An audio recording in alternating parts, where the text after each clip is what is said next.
Okay, ladies and gentlemen of the committee and in the audience, we will be starting in about 2 minutes. We are just getting the live recording and live broadcasting system set up.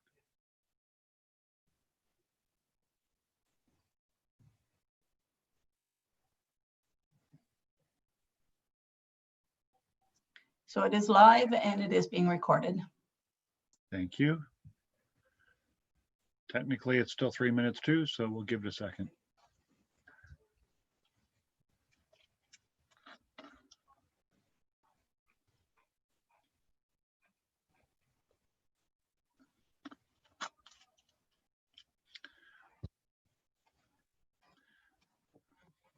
Councilor Porter.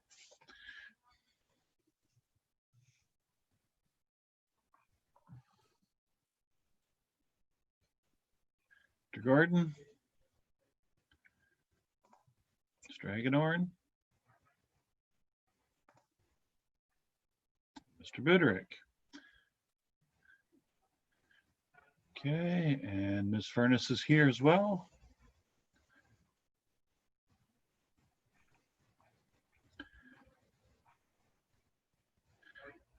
And again, for your information, Carol Parks won't be able to join us this evening.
And that being 6 o'clock, I think we can get going. I will call the Committee of Adjustment to order at 6 p.m.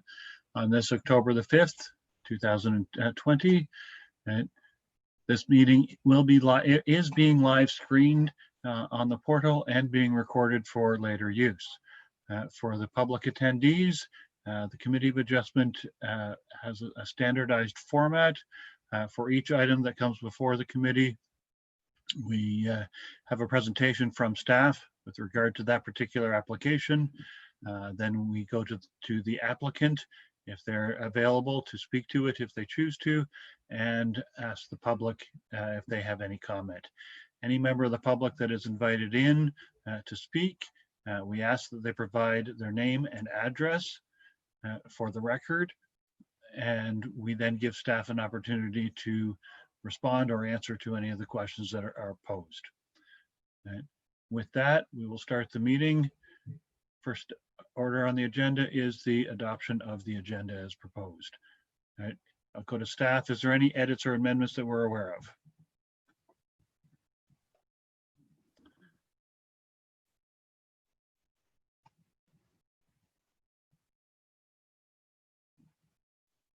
Ms. Furness, are you coming in? I don't know if you're speaking, Ms. Furness, but we can't hear you or see you at this point.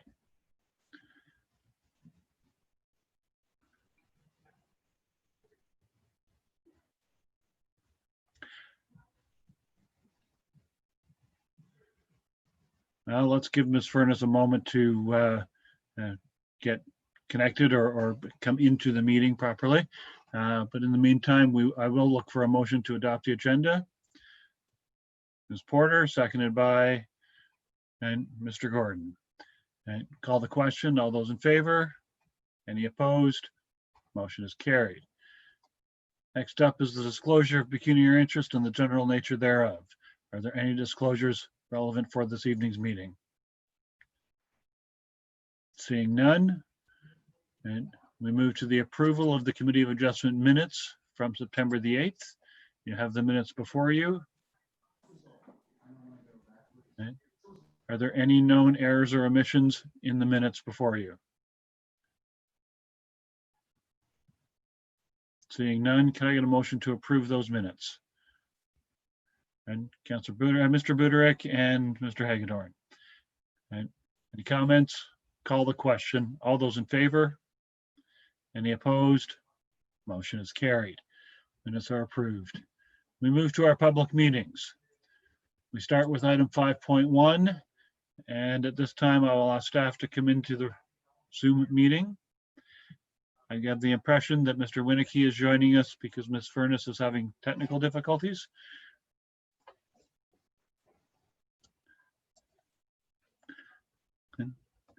Mr. Winnicky, we cannot hear you at this time.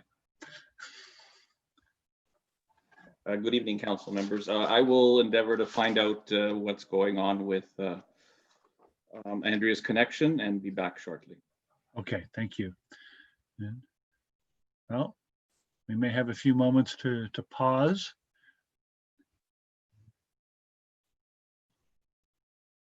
Anybody hear any good jokes lately? Okay, likely not for the recording.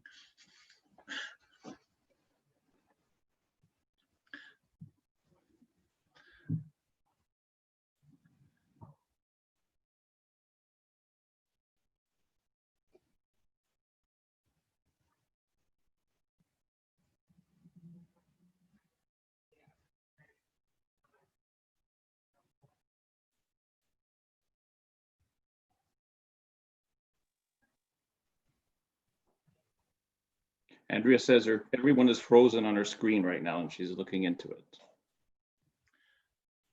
And I might recommend that she leave the meeting and try to rejoin. Oh, okay, I'll relay that message.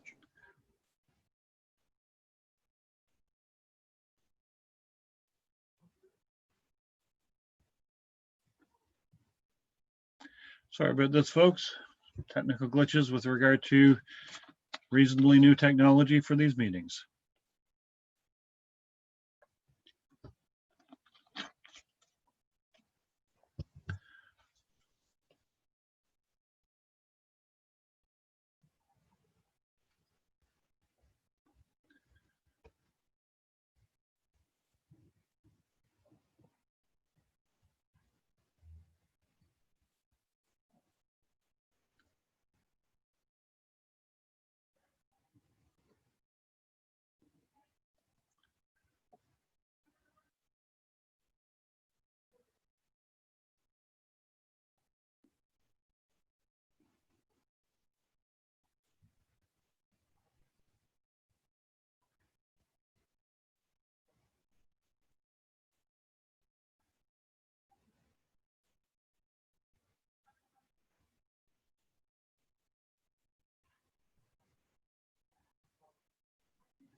Mr. Winnicky, if she's not able to reconnect, are you able to speak to the applications that are before us? Not to. The voicemail box of Andrea Furness. I can certainly give it my best. I'm not entirely familiar with all the details to answer questions, but I could certainly present the report. Yes. Fair enough. Committee, why don't I suggest that we recess for 5 minutes and try to get Ms. She's Furness just in. reconnected? Sorry, Oh. she's just coming in now. She's coming in. Excellent. Ms. Furness, welcome back. Oh, thank you very much, Your Worship. Everybody froze on me. Not sure what happened. It's okay. As I say, technology glitches sometimes. We're getting used to this. We are at item 5.1 on the agenda, which is the public meeting with regard to the 1601 Sharp Road minor variance application. Yep, through your worship, this is an application for minor variance affecting property located at 1601 Sharp Road.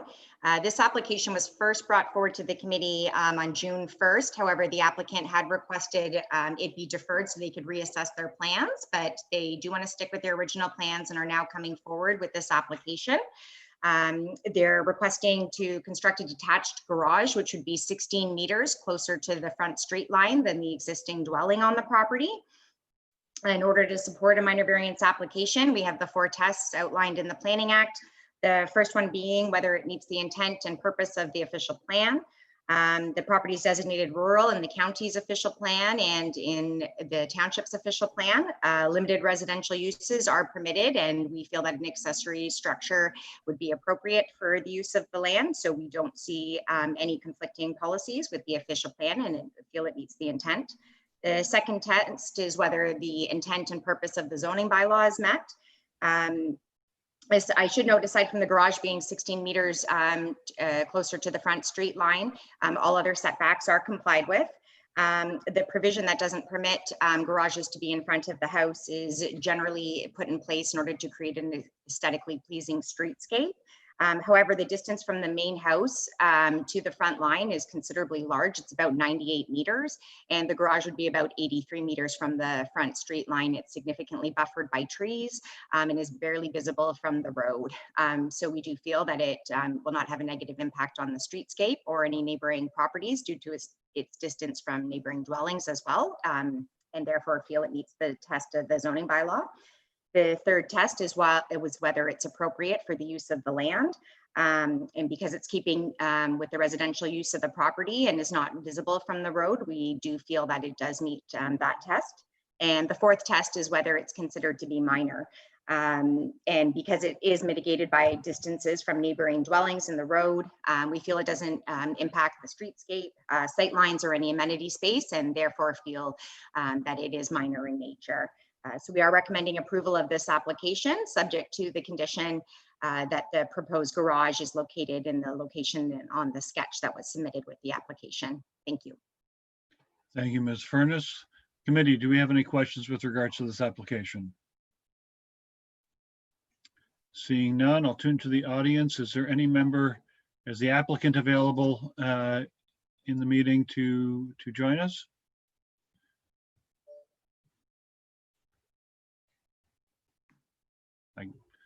And I'm not seeing any hands pop up. And no requests. Right. Is there anyone from the public who wishes to speak to this minor variance application?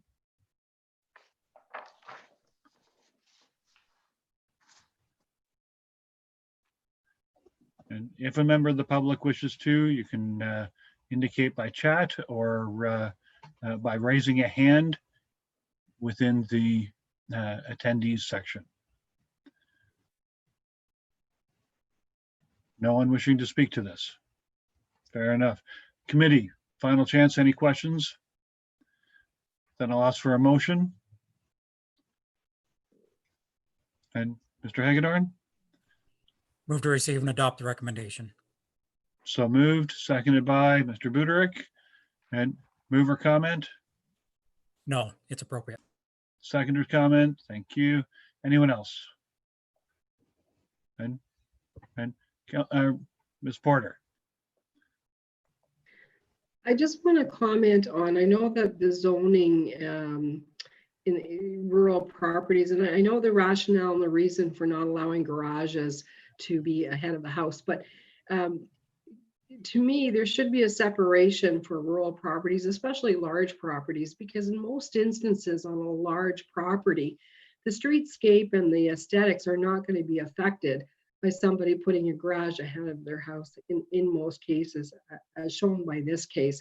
And it seems to me if we could somehow address that through our official plan,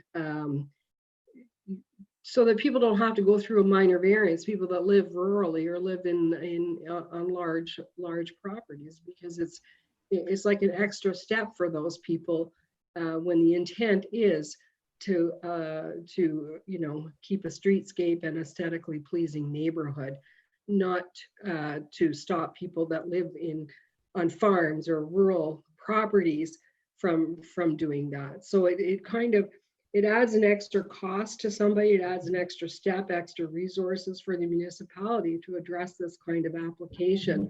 When in those cases of rural properties, that was never the intent of that zoning, from how you've explained it.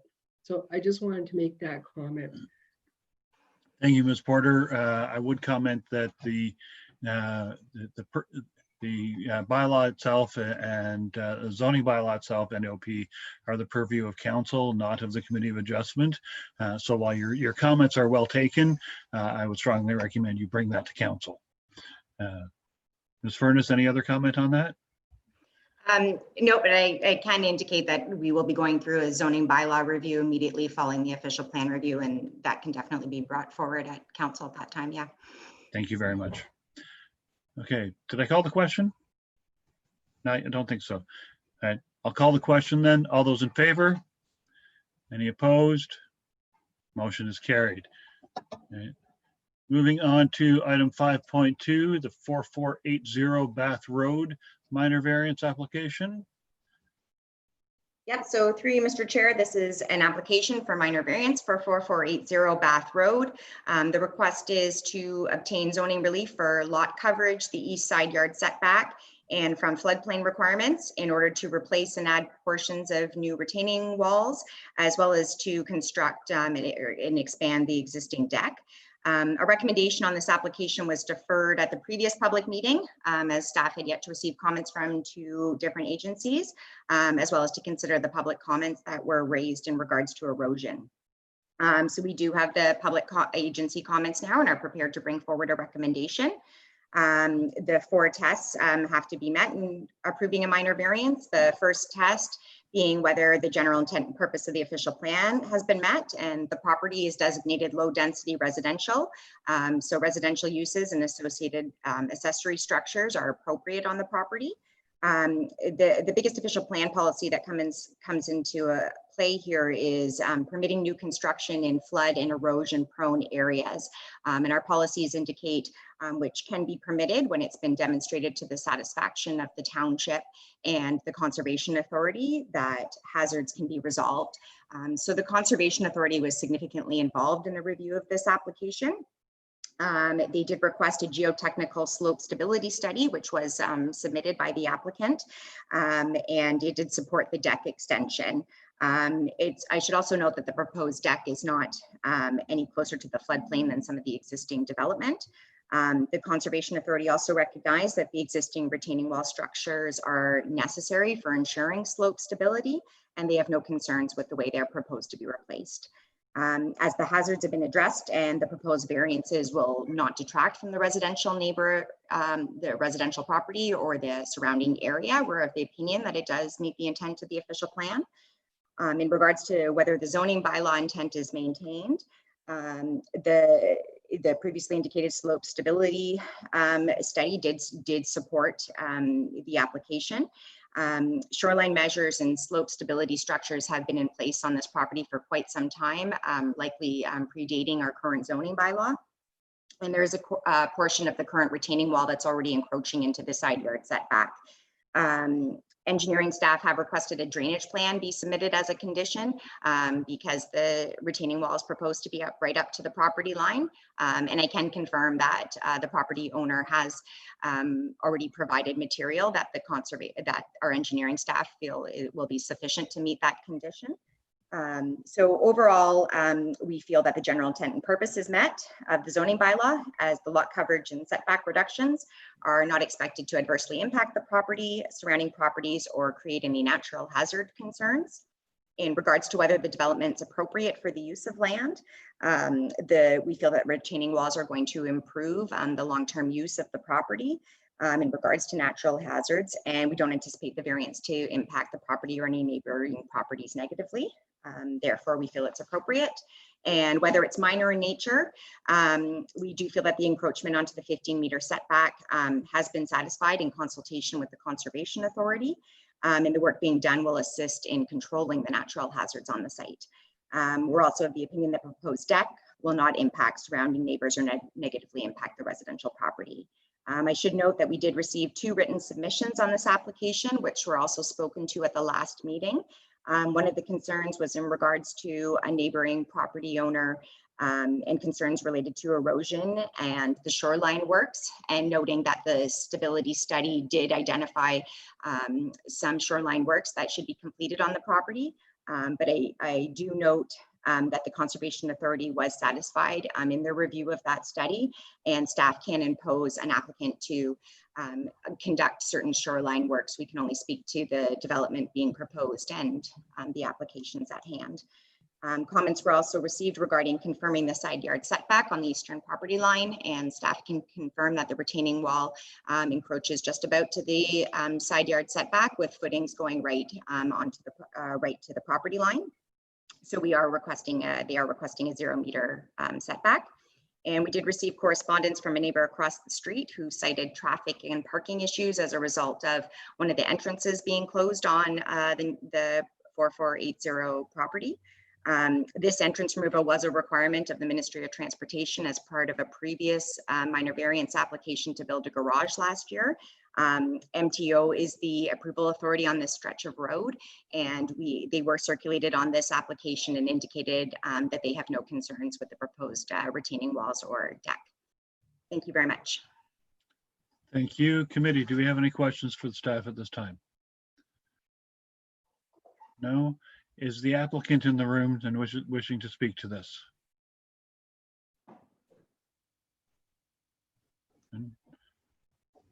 Anyone? No?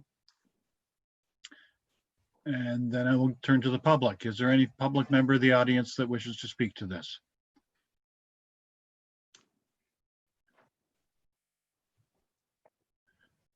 Seeing none, I come back to the committee.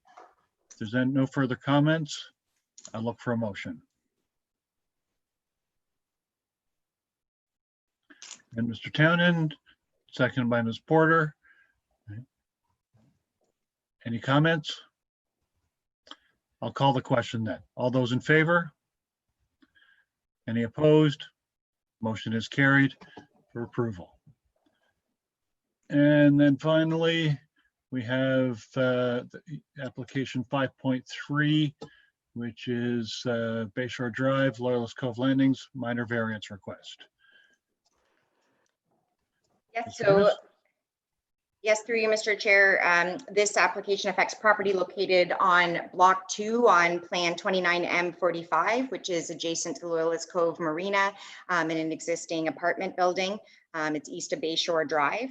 A little bit of background on this property, it went through a plan of subdivision application in 2013, which created this current block with no structures currently on it. It obtained associated official plan and zoning bylaw amendments, which placed the lands in a residential zone to permit row housing development. And it was also placed in a medium density residential designation to allow row housing and to allow access to the property by way of a right of way. The proposed development is to permit a 5-unit, 3-story row house, which is also subject to an active site plan application, which staff and applicable agencies are currently reviewing right now. Following the submission of the site plan application, the applicant advised that relief would be needed from 2 zoning provisions, one being the minimum floor area elevation from 76.9 meters to 76.49 meters, and the other being an increase in the height of the structure from 10 meters to 13 meters. Staff are recommending deferral of the applications this evening for a couple reasons. The first being in staff's review of the drawings submitted with the application, it was noted that the maximum height in the elevation drawings wasn't displayed in accordance with the way height is defined for this type of roof style as defined in the zoning bylaw. So we are requesting that the elevation drawings be revised to reflect this, which will also result in likelihood of the height being reduced from the 13 meters that's currently being requested. I would also note that the exterior elevation variance is an engineering consideration in regards to ensuring that the lowest floors of buildings are not subject to flooding. And additional time was needed in order to obtain Conservation Authority comments, as well as our associated internal engineering comments that rely on the Conservation Authority comments in order to finalize theirs. So I can confirm an update on that, though, that the Conservation Authority has advised that they do support the exterior elevation opening, and engineering has now been able to finalize their comments, which consists of the applicants providing some additional engineering information. This has been relayed to the applicant, and they're planning to confirm the height and provide this additional engineering information immediately. And so we are confident that a recommendation can be brought forward to the November 2nd Committee of Adjustment meeting. I should also note, going with this deferral as well, is that we've received 7 written submissions regarding this application to date. We thought it was worthwhile to hold the public meeting to consider the public input as well. Comments primarily relating to the building height being 13 meters and impacts on primarily along viewscapes and views from the water, the addition of traffic, residents essentially overlook residents being able to peer into existing residences' backyards, and compatibility with the surrounding area and current heights of the surrounding buildings. The public comments are attached to the report this evening, but I also want to note that we did receive one more today as well that spoke to similar comments that have already been noted, but they also included a comment about the exterior elevation and wanting to ensure that any reductions in that was not going to cause any flooding concerns. And I believe the applicant agent is here to speak to their application tonight as well. Thank you. Before I go to the applicant or the engineer for the applicant, does the committee have any questions with regards to this? Seeing none, I believe Mr. Princeton. And are you in? I am here. Can you hear me? It's now freezing a little bit. You can hear me, right? I can hear you okay. I'm Okay, assuming good. everyone Let's else hope can. this works. Just wave at me if I go down for some reason. So Okay. thank you, your mayor and council members for this. My name is Doug Princeton with Forefront Engineering, 1329 Gardeners Road, and I represent Dave and Michelle Hinton, Loyalist Cove Marina on this application. And I guess certainly summarize sort of where we're at quite well, but I'll just take a minute or two to give a little bit more information if I may. So Loyalist Cove Landings is seeking the 2 variants for this project. The one deals with the minimum floor elevation that's tied to floodplain. And then the second one is the building height. Maybe some background information just to clarify that with these variances being deferred, Loyalist Cove Landings is quite prepared and agreeable to a revised, reduced maximum building height to be dealt with next month, hopefully, if all works well. And I'll talk a little bit more about that here in a minute. But again, perhaps a bit of history here. With the townhouse development, this was envisioned probably almost about 10 years ago. And the plan of subdivision and rezoning for the site were advanced back in 2013, as Andrea mentioned. I expect that in 2013, that's prior to many of the existing neighbors even being on site. 5 townhouses were always envisioned in this area, and a bit of description, I guess, about what's being proposed there. So with the proximity of these units to the lake, unfortunately, no basements are clearly viable in this area. So they have ground floor garages. The ground floor garages take up obviously a good portion of that main level. And as such, 3-story units are proposed. The earlier or the current building plans that are being proposed, they feature quite a prominent roof with a pretty steep roof pitch. And that's what sort of drove our request for the height variance to where we are. A couple of other comments. The existing multi-unit building that's adjacent to this site here also exceeds 10 meters in total height. The location for these townhomes is behind the existing marina workshop and behind the existing marina office building. So these buildings really screen the townhouse development quite well from most of the neighbors and vice versa. There have been a number of neighbor comments. The committee members have seen those. A lot of them included discussion about traffic, construction activity, the general busyness in the area, marina operations, and then the townhouse operation or development in general. And I think it's important for us to know that the townhouse development in this location, it's already approved with respect to zoning and the plan of subdivision. And really, it's the discussions, I guess, about height, I think that we need to move through and concentrate on those. I think we need to keep in mind that the overall site was, is, and will always be a marina, and the associated traffic, noise, et cetera, that goes with it is part of living adjacent to a marina. The Hintons, they certainly do hear their neighbors' concern about building height, and it's expected that in the next few days, we're going to submit a revised building height proposal and finalize that. The building height, it was kind of affected by the minimum floor elevation on the other variance item where floodplain was, and also the grading plan, which is currently part of the site plan submission to the township. So now that those are being finalized, we're able to bring that height down. Certainly the Hintons as well are looking at amending the building design to go with a lower pitch roof system. And it's expected that we will end up with a variance request, certainly of less than 11 meters, from 10 meters to possibly 11 or 10.9 or something in that area. Again, with staff, we're resolving sort of where we're going to be with the building submission. And I trust that will satisfy the neighbors and committee members, I guess, in that regard. We certainly look forward to further review with the committee next month. Thank you. Thank you, Doug. And does the committee have any questions for Mr. Prinson?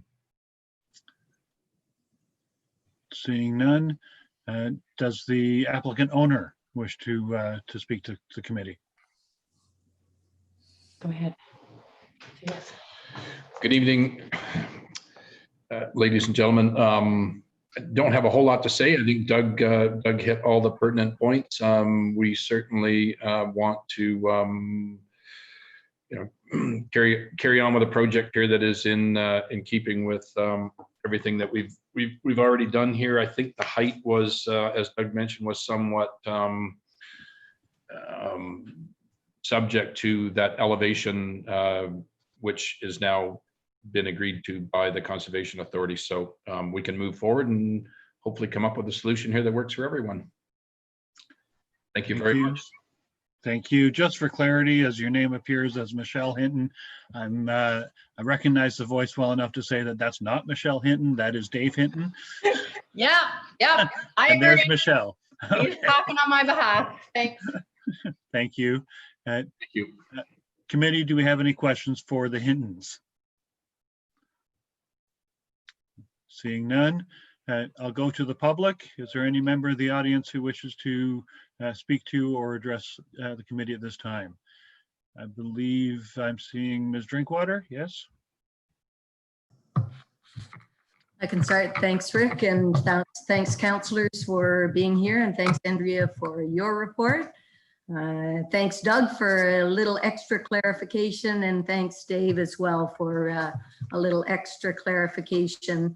I live at 67 Bayshore Drive, which is on the waterfront, which is the second lot over. We have an open lot that hasn't been built on yet, and I haven't been able to get a hold of Ed Iliescu, who owns that lot.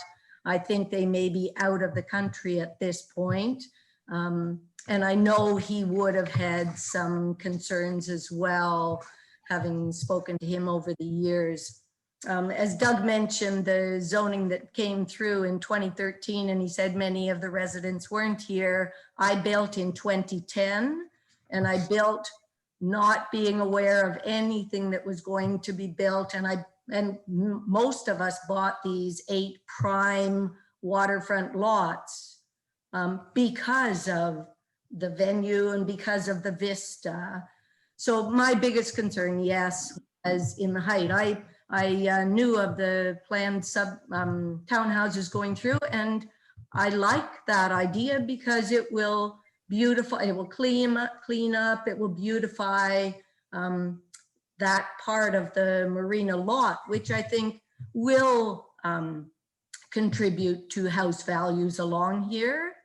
But particularly for Ed's lot and my lot, the extension, the extra elevation will block out another portion of the lake, and that will affect house property or property values along here. So that's the one concern I have.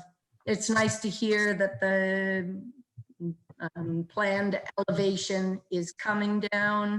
I was concerned when Andrea mentioned the flooding, because we along the waterfront here have been the subjects of the high waters for the 3 years before this past year. And the water has come up right to our grassland, right to our lawn areas for all of the properties along here. And in 2019, I was quite concerned, as everybody was along the lakeshore, but with the marina property, the water came right over the concrete retaining walls at the southwest end of the marina and flooded the parking lot. So any decrease in elevation, again, I'd be concerned with the flooding. So it's good to hear that the Cataraqui Conservation Region have looked at that. And if they're comfortable with not having any issues of flooding, they're the experts. But again, I would worry, because any flooding there is going to impact the surrounding area. So that would be one. The other one, the only concern I saw with the extra elevation, again, adding the 3rd floor just means more people. And for me and for Ed and anyone living in the cul-de-sac area, even now over the last probably 10 years that I've been here, the cul-de-sac area, the area in front of our homes, does become a parking lot. So any increase in people, yes, I would have a concern that it could impact during the marina season, the parking in the cul-de-sac, which is, it doesn't affect anybody else along here, but it could likely affect me. I think those were the only concerns that I had. I know a number of the neighbors had come down to see me, so I know a number of them also were concerned with height because of vista for them as well, but I'll let others speak to their concerns. Thank you, Ms. Drinkwater. Before I let you go, committee. And Rick, it's Dr. Drinkwater, not Dr. Drinkwater, my apologies. You're welcome. It doesn't show that on the screen. I know. And so do we have any questions for Dr. Drinkwater at this time? Seeing none, I'll say thank you very much, Dr. Drinkwater. Is there anyone else in the audience who wishes to present during the public meeting?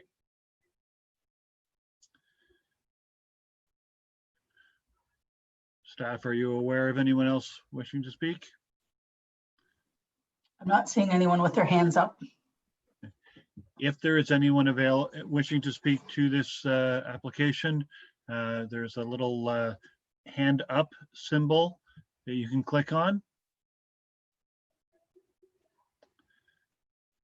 Oh, I see one. I saw one. It went away. Anyone? And did Brian?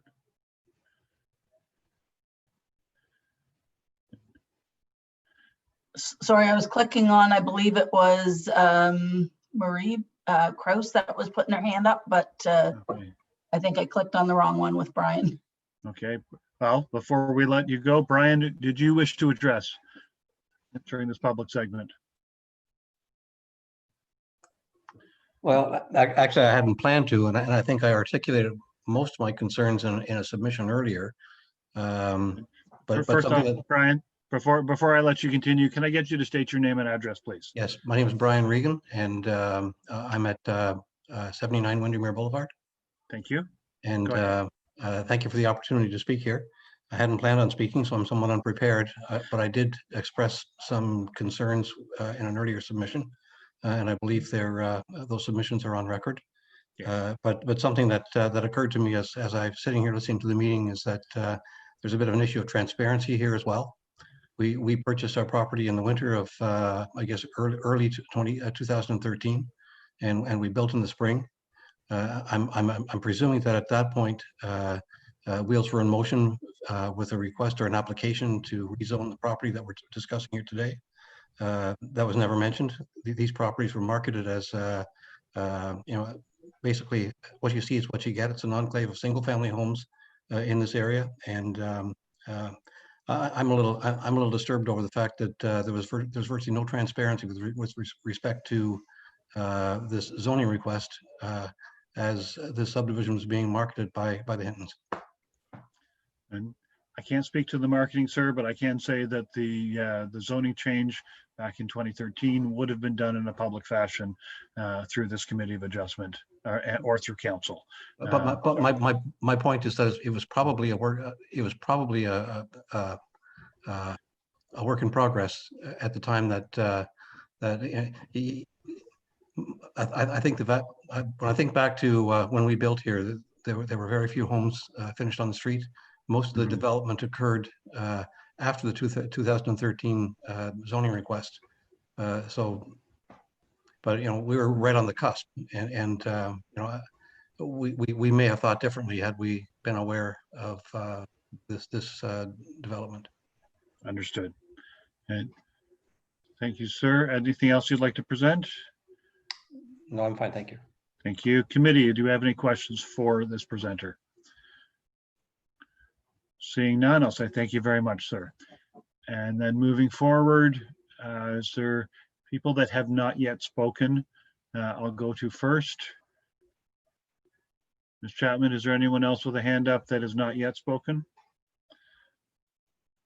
Oops, just the applicant. Thank you. Right. And, staff, do you have any comments before we go back to the applicant? No, your worship, none at this time. Thank you. And it is a little unusual, but I will allow the applicant to speak again. Mrs. Hinton or Mr. Hinton, depending on which one you are. Thank you again. Just wanted to comment on the comments by Mr. Reagan regarding marketing information. Our marketing information always included the fact that this site would host these townhomes that we are now preparing to build. There was a double-sided 25-foot by 25-foot sign at the entrance of the subdivision that had this clearly depicted, as another sign was also showing the same information from the Heritage Point subdivision at the entrance to our subdivision, as well as every brochure that was handed out during the marketing of this property. Thank you. Thank you, Mr. Hinton. On the issue of marketing, this committee of adjustment has no comment whatsoever on marketing, either yay or nay. It's not part of the purview of the committee. So I would prefer if there were not further comments with regard to marketing. Questions about the process for the minor variance are quite appropriate right now. Is there anyone else in the public that wishes to speak? I'm seeing a couple more hands.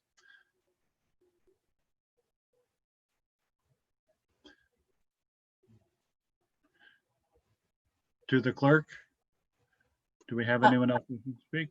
There was a Toivo, but they've unchecked their hand, so I'm not sure whether they're wishing to speak or not. And oh, maybe he's come in. I've allowed to speak, so they can, if they would like to speak, they can.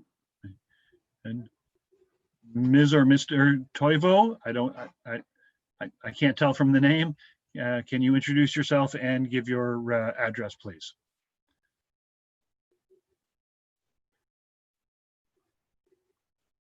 At this point, you're muted. If you can unmute. Hi, sorry about that. My name is Toivo Kraus. We live at number 1 Mariners Court. Thank you. My wife ahead, is having a little bit of trouble trying to get on here because she wants to speak. So I'm gonna, Marie, can you come in here? She's gonna come and state the views that we both have. Okay, so here she is. And here's my lovely bride of 46 years, and here we go. So for clarity, the speaker is Marie Kraus. Correct. Yes, yes. Thank you. Go ahead, I ma'am. just, can you hear me now?